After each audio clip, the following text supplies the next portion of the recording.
Okay, everybody, so second video now, we've just derived the Doppler effect for a moving source, which is pretty complicated what's going on there with the wavelength actually changing due to the motion of the source. Now we're going to look at a similar but different situation, which is a stationary source but a moving observer. Now, this is actually a lot simpler because if the source isn't moving, the wavelength isn't physically going to change. Nothing's really, it's going to just be sitting there emitting its waves. This is all about the perception of the observer and what the observer is doing. So let's take a look at our similar little picture. We have a wave. It's coming out in both directions. And now the difference here is the source is not moving, it's stationary.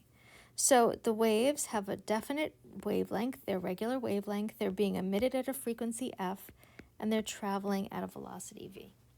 All that's true, and we know that v equals f lambda holds true.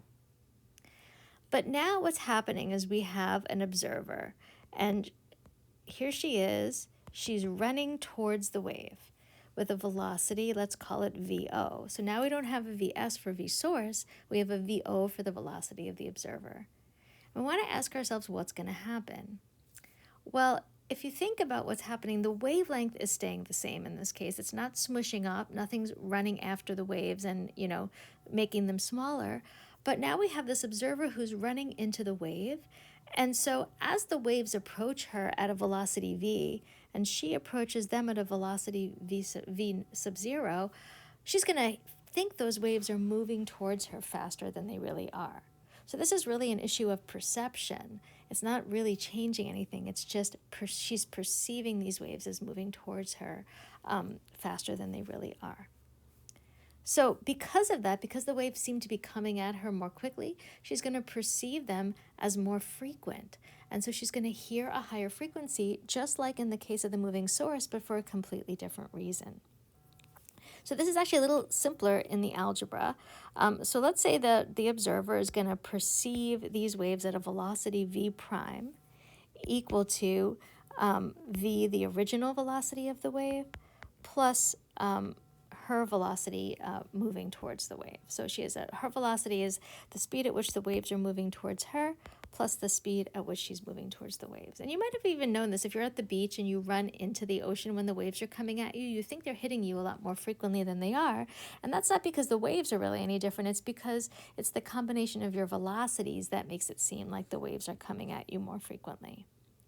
Okay, well, we also know that she's going to hear the waves at a velocity f prime, at a frequency f prime, which is going to be equal to the velocity of the waves that she thinks they're moving at, v prime, over lambda, the original wavelength. Otherwise, v prime equals lambda times f prime. I don't know why I wrote it the other way. It's much easier just to write it this way. So let's come back to our little equation over here. And for v prime, I'm just going to plug in lambda times f prime equals v plus v sub 0.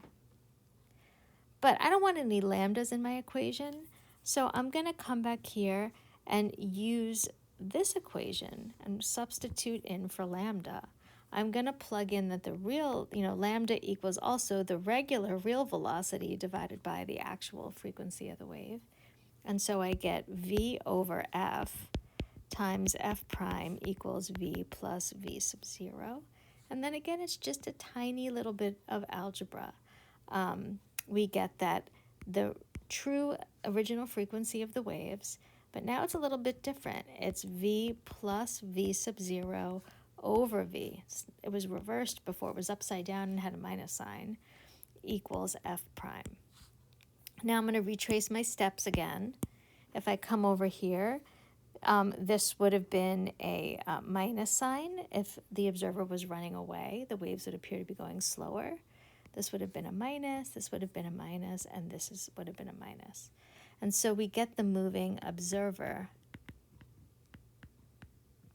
equation, which is different than the moving source equation. F prime for a moving observer is equal to the original frequency times v plus or minus v observer over v. And here we use the plus for towards, and we use the minus for away. So again, you can use those equations and figure out the change in frequency if you run towards a sound emitting source or away.